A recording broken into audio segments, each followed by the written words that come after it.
Boa tarde, como vocês estão? A Pro vai explicar para vocês agora a atividade de história de hoje, 27 de julho. Então, na atividade de história, nós faremos a página 34 do livro didático apenas. Então, na página 34, vai retomar um pouquinho do que a gente viu na unidade.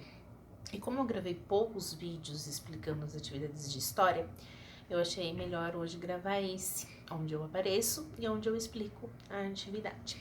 Então, lá na questão 1, vocês podem acompanhar aí com o livro de vocês, tá? Porque eu tô com o meu aqui. Porém, né, vai aparecer o contrário pra vocês e aí o meu tem a resposta aqui embaixo, mas não dá pra vocês verem. Então, mas acompanhe aí no de vocês. Leia o poema com um colega, combinem a cor dos versos que cada um vai ler. Então, vocês podem ler com o papai, com a mamãe, com a vovó, com o vovô, com o irmão mais velho, com quem vocês quiserem. Então, tem duas cores, tem o preto e o azulzinho, né? Acho que é azulzinho. Então, aí cada um combina quem que vai ler o preto e quem que vai ler o azulzinho.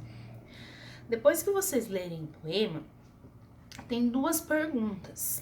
Na letra A, por que as crianças estão discutindo? Então, por que essas crianças aí do poema, elas estão discutindo? Vocês vão responder aí.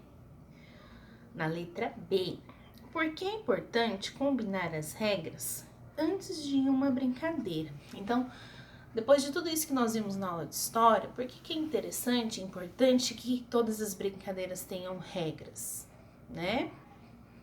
Por exemplo, quando vocês vão jogar futebol, tem as regras. Quando a prof faz o jogo na sala, tem as regras da sala também. O porquê que as regras são importantes, tanto nas brincadeiras, como nos jogos e como para nossa vivência em geral, tá?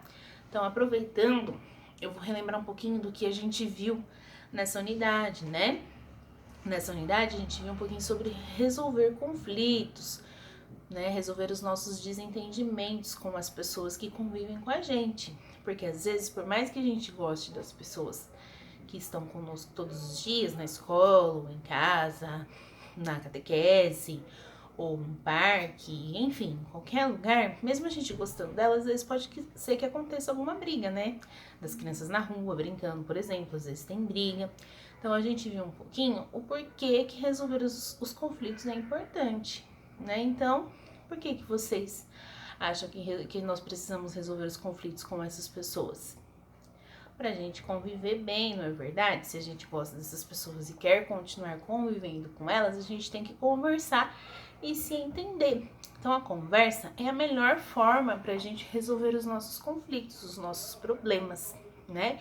Na unidade até tinha uma história em quadrinhos do Cascão, que ele tentando resolver o conflito da Mônica e do Cebolinha, ele fez uma coisa errada, ele colocou o pé para os dois caírem para parar de brigar, mas adiantou? Não adiantou nada. O que a Cebolinha e a Mônica fizeram? Eles se juntaram para ir correr atrás do Cascão. Então, além dele não resolver o conflito, ele só criou um outro maior e pior para ele, né? Porque aí os dois foram atrás dele.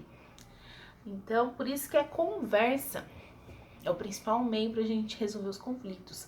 E por isso que as regras são importantes, né? A gente precisa de regra para respeitar o limite do outro, respeitar o espaço de cada um, né? Na escola a mesma coisa, a gente tem as regras para que todos se deem bem, para que não haja brigas, né? Então foi um pouquinho disso que retratou na nossa unidade do livro de história. Então é só essa atividade de hoje é que eu queria falar aqui no vídeo para conversar um pouquinho sobre isso com vocês, tá bom? Então um beijo, boa atividade, boa semana para vocês.